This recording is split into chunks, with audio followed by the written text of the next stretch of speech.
Davis Sanchez and Bryan Hayes are joining us now for Football's Future Week, and we are focusing on the #1 overall pick from last year. That would be Caleb Williams, of course, and many thought when he was entering the league he was going to have the best supporting cast to work with for any quarterback taken first overall.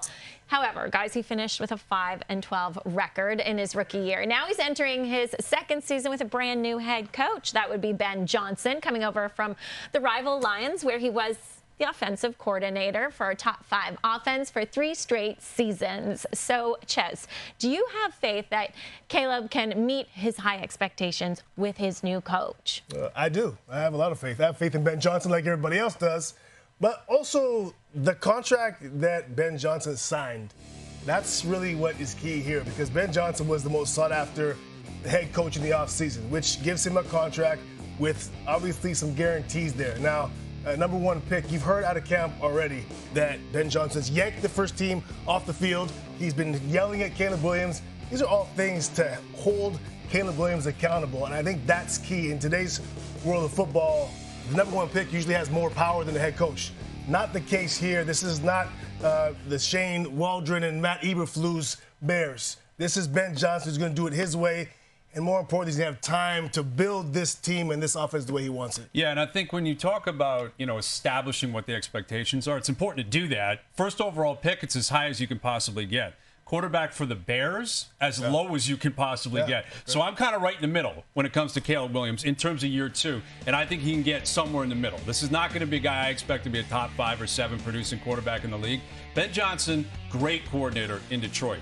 We'll see what he is as a head coach. I believe in him, too. I think he deserves that type of faith. I'm really looking forward to seeing what he brings in Chicago. But it's a transition, as you know, Davis, going from being an OC to being the man. Like, he's the CEO of that team now. It's a very different responsibility. So you got to give Ben Johnson a little bit of time to really fit in. But they've turned over their interior offensive line, and I think that's the biggest part of trying to evaluate what any quarterback is going to be. He's got to have protection.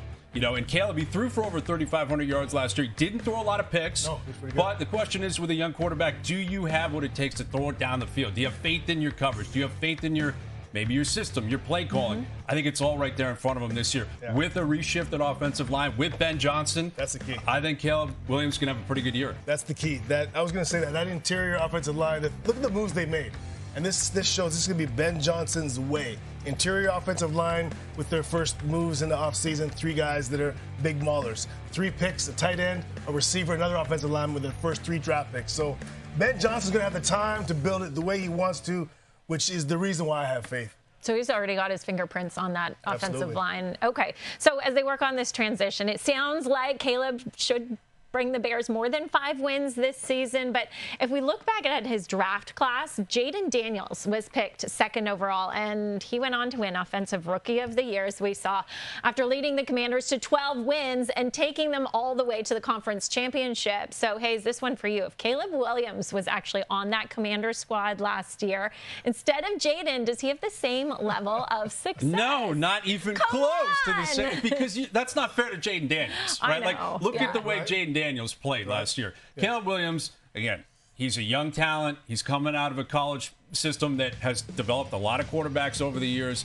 He's in Chicago. He's got to build up what they have. But Washington was not just sitting there waiting for Jaden Daniels. It's not like Washington has been this perennial championship team. They've been searching for a quarterback for a long time. And Daniels, with just the oozing of confidence and the leadership that he showed immediately, his ability to move the ball all over the field. Again, what the poise he showed in the playoffs, I don't, it's not about Caleb Williams. Like that kind of question, do I think Caleb would have had more wins in Washington? Yes, I do.